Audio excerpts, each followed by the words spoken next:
రాజకీయం వేరు, సినిమా వేరు. అయినా మన ఇద్దరు మిత్రులు, మా హీరో మీరు, నేను మీ హీరోయిన్, ఇద్దరం కలిసి 20 సినిమాలు చేసాం. ఎక్కువ సినిమాలు మీతో చేశాను కదా, అది కాదని లేరు కదా, మర్చిపోతారా? అస్సలు లేదు. ఏదైనా డౌట్ ఉందా మీకు?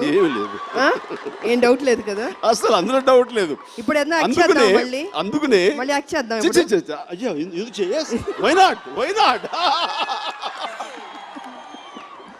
ఎన్ని సాంగ్స్ అని గుర్తు తెచ్చుకుంటే ఎంత ఇదిగా ఉంటుందంటే అంత ఇంత కాదు. సో ఇందువదన కుందరదన మందగమన మధుర వచన, వావ్, అన్ని ఫ్లాష్ బ్యాక్ వెళ్ళిపోతున్నాం మేమిద్దరం. వానా అంటే వానా 20 ఏళ్ళు వెల్లువాయే, అయిపోయింది ఆయన చూసి నేను కదా. వానా వానా వెల్లువాయే సాంగ్ కానీ ఎన్ని సాంగ్స్ మరి అన్ని సినిమాలు చేస్తాం. మర్చిపోతే మీరెలా నన్ను మర్చిపోతారు? శాంతి, నేను చూస్తున్నా కూడా అనిపిస్తుంది శాంతి, ఏమని? రాజకీయాల్లోకి వెళ్ళిపోయాను, గ్లామర్ పోయింది, వర్చస్సు తగ్గింది, పొగరు అన్ని తగ్గినాయి, ఒగరు తగ్గింది, విగరు తగ్గింది అనుకుంటున్నారా?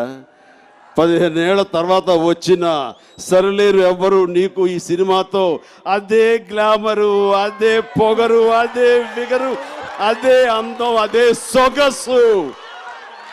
ఇంతకంటే ఏమిటి Vijayashanti? Yes, you are intact, చెక్కు చెదరలేదు.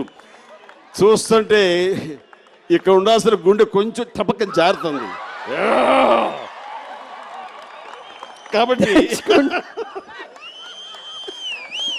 కాబట్టి మళ్ళీ వచ్చి చాలా సంతోషం.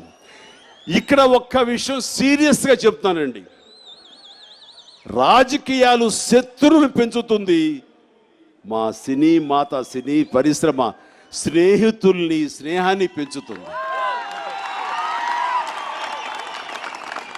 నాకు విజయశాంతి మీద ఉన్న ప్రేమ, ఆ సెంటిమెంటు, కొన్ని పరిస్థితుల్లో తను నన్ను కామెంట్ చేసిన, నన్ను అన్నా నాకు తిరిగి అన్నబుద్ధి కాలేదు. ఒక్క మాట నిన్ను అన్నానా శాంతి చెప్పు? ఎక్కడ నేను అన్నానా? రాదు నాకు మనసు.